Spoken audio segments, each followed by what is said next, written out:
And for me, I lost my grandparents between the ages of 14 and like 19. And these were people who were there for me. And, you every once in a while, you have that thing that a breeze comes by or something in the brain or something, you hear something and for sure that you didn't just say goodbye that one day, but you're still saying hello to them forever. I'm sorry. Let me go ahead. Okay. No, I agree. I lost my father when I was 14, my grandfather when I was 16. There's a certain song that was my father's favorite song from the Moody Blues, and anytime there's been a big decision in my life, that song has come up randomly on the radio or something, and it always seems to hit exactly when you need that. And I don't want to think about the fact that I may never see Jules again, or my father, and I'm lumping my dog in with my father and grandfather because he was in my life for 15 years. My dog was literally in my life longer than my children have been so far. Not that I don't love my children, but understand how much someone loves their children and then realize that I've had this dog even longer. He was part of my family. He's not just a dog. It's not just a pet. It becomes part of your family. It becomes like another son to you or daughter or whatever, depending, Jules was a boy. So, and now we have Bella, and she's only a few years younger than Jules is. So thinking about these might be the last few years with her is hard. And so, because I can tell you, on my vacation, you're going to hear about my vacation in the next podcast with my wife, but there was a time when we were sitting down for dinner. We were at a show for dinner, and my daughter just turns to me out of nowhere and goes, "Daddy, I really miss Jules." And I had to remind her that, because I don't want her being heartbroken again when she gets home. Well, but Bella's at home, not Jules. She goes, "I know, but I really miss him. At least I'll get to see Bella when I get back." To them, it's like siblings. It was like another brother and sister that my son and daughter had. It's not just a dog. And people who own dogs, and some people who don't own pets can understand it, but sometimes you get people that just say to you, "Well, it was just a pet." I understand that it was a pet, but a pet's not just a pet. No, and I didn't want to make the correlation like I was thinking that. Please, in no way, shape, or form. No, I don't say you, but there are people who do feel that way. No, I understand. I mean, I know you say no, but I mean, for the listeners out there, please do not think that because I don't own a pet, I don't sympathize with the loss or sympathize that the fact that the pet is part of the as much as a family as a human would be. It was just something that I correlate myself to when it comes to something like this. Well, exactly, because you can understand the fact that it is like losing a grandparent or a father or a brother or a sister or, a child, like a daughter or a son. It's very similar. So the feelings are the same. I mean, as I was talking about him saying his goodbye, I'm tearing up because my kids got to say goodbye. You know what I mean? Like, it wasn't just, he's a dog, whatever, we'll get another one. And I know a lot of people do get other ones, and I'm not saying that's wrong either. I didn't. I have another one. But that's not wrong either to get another pet and have someone else to love. But what I'm saying is, to the person who lost it at that moment, whether they go and get another one or not later, the next week, the next month, the next year, the next day, the loss is just as profound as losing any other loved one. So if you've ever lost anyone, you can understand how I felt when my dog passed away. You may not realize it, but you understand it because you've felt it yourself. I felt it when you told me. I felt it when you told me you wanted to do this movie. I felt it when you've reached out to me. I'm sure you reached out amongst many of your friends, but when you reached out to me, I felt it in you when you told me, you told me some things. It's the movie pulls at your heartstrings. Really, between all its moral messages and whatnot, you watch that movie. The only con, I think, when we get to final thoughts, we'll get into pros and cons, but I'll just put mine out there right now. The only con well, let's do final thoughts now. We covered the movie itself pretty well. So we'll do final thoughts. Here's my final thoughts. The only con I have is the fact that I had to go out and buy another 12-pack of Kleenex boxes the day after I watched this movie. I went through my last issue, the final credits of the movie, where most of it was being used. The pros, I really think there's a lot of messages. And like I said earlier, I'll bookend it with this. It's an MGM UA film, but in true Disney fashion, it has morals, it has stories, it has lessons to be learned. And there is completely nothing wrong with this movie that I can say bad about. You know, when I got into this movie, when you said, let's see this movie, I said to myself, I took the words literal, all dogs go to heaven. I took the words literal and I said, what if I don't feel anything? I always had that 1% in my head. What if I don't feel anything? What if I don't? I reach out to friends. Hey, I'm doing this movie. I can't sit through it. I can't sit through the movie. I can't sit through the whole thing. I start bawling like a baby. But I kept thinking to myself, I said, what if I don't? What if I get that? What does that make me? Does that make me a bad person because I don't feel anything through the movie? And I'll say it again. I'll bookend it with another thing. As I went through my final box of Kleenex through the whole movie because of everything that's gone on and all the lessons to be learned. I truly enjoyed this movie. I really did.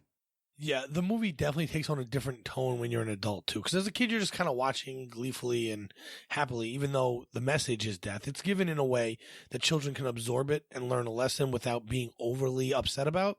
But as a adult, now you've lost people. So you start thinking about them.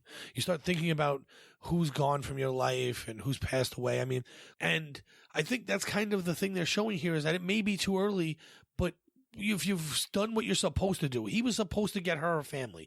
That was his mission, right? That's what Charlie was put on this earth for, was to find Anne-Marie Squeaker a family. And once he had done that, it was okay for him to go to heaven. I don't know what the other people were supposed to do that have gone. I don't know why, it was the time for some people, but I think that's what it's trying to portray. And I'm not saying this not be upset that they're gone or be mad. And I was angry when my dad died when I was only 14. I was very angry. It's not fair. And it a lot of times it isn't fair. But this is unfortunately a fact of life we have to deal with at times. That people are going to be lost and you're going to miss them, but you're never going to be, goodbyes are not forever. You're either going to see them, or if you don't see them, they're where they belong in your heart. You're going to know them. You're going to do things and think of that person.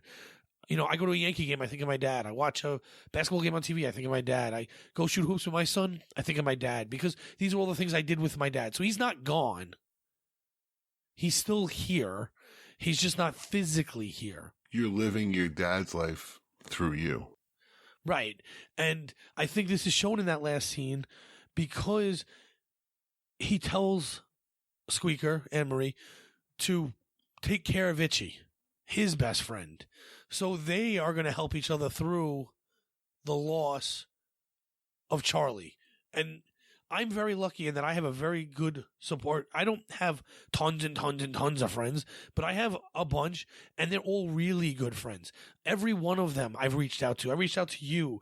My wife was there for me, and I was there for my wife, obviously, and our kids. There were people that I work with at the school. A good friend of mine, Caitlin, she was there the night that my dog passed. I had school, and I talked to her, and there was another teacher, a couple other teachers that were there for me. My friend Andrew Lobianco was there, and Janine was there for me. Like, all these people were there for me. So it doesn't make the hurt go away, but it just makes it a little easier. You have someone to talk to and explain how you're feeling. And so you're able to move forward a little bit easier if you have that support group. And I'm very lucky to have that kind of support group, because when your dog passes away, you do have the same feelings as when a family member passed, because that dog is a family member. And they built in a support system in the movie for Anne-Marie and Itchy, and they're each other's support system. Well, it was a support system all throughout the movie. Itchy, it was Itchy and Charlie through the jail and then getting through the streets. Right. So, now becomes another support group, or someone enters the support group, to help.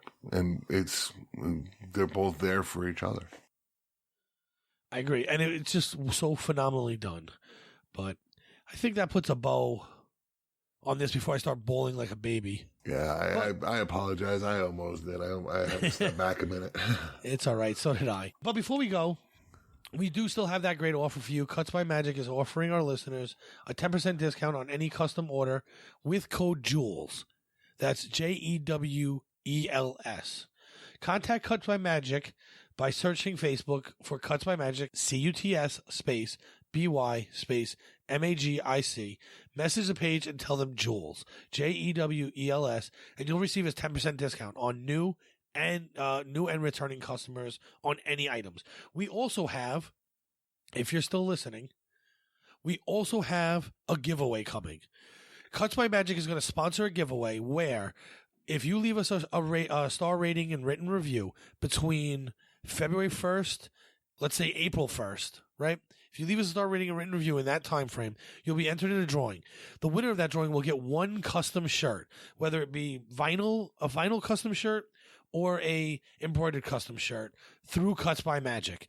So you'll be able to get this shirt. You'll be able to talk with the owner of Cuts by Magic, decide what you want, work it all out. It's all completely customizable, whatever kind of images or sayings you want, and we'll get that out to you. And it'll that's for anyone with a star rating or written review within the next 2 months. So February or March will be entered into that drawing. That's a great offer, folks, and we hope to hear from you.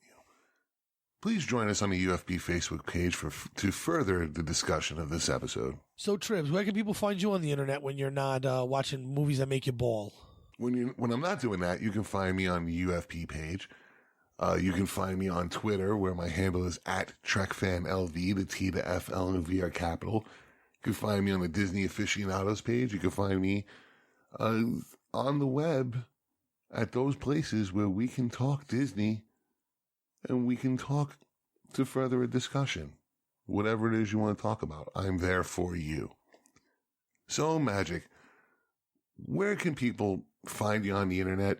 Well, they can find me on Twitch and Twitter under the handle MagicDrop5. There's no spaces, and the 5 is a digit. You can also find me on this network with the show we talked about earlier, All Good Things, which is a Star Trek Universe podcast with my really, really good friend, Cinderella, who's also Amy Nelson. You can find me on the UFP page. You can also find me on Disney Aficionados. And I'm willing to talk anything, from Disney, Star Trek, whatever you want to talk about. I'm good. Just tag me and we can have a little convo. Please go to iTunes and leave us a star rating and review. That will help others find our podcast and let us know what you want more of and what you want less of. It will also get you entered into an awesome drawing for a free shirt. Listeners, we ask you to please listen past the episode outro, as we have a special voiceover that's in remembrance of Jules Devlin. So please be sure to listen past the episode outro. At this time, we'd like to thank our executive producers who make this all possible. They are Brandon-Shea, Ken Tripp, Zach Moore, and Tony Robinson. After you have listened to this podcast, we hope you will drop us a message and tell us how we are doing. Keep those mouse ears open for more Mickey's Marvels. And besides, who wouldn't want to be a kid again?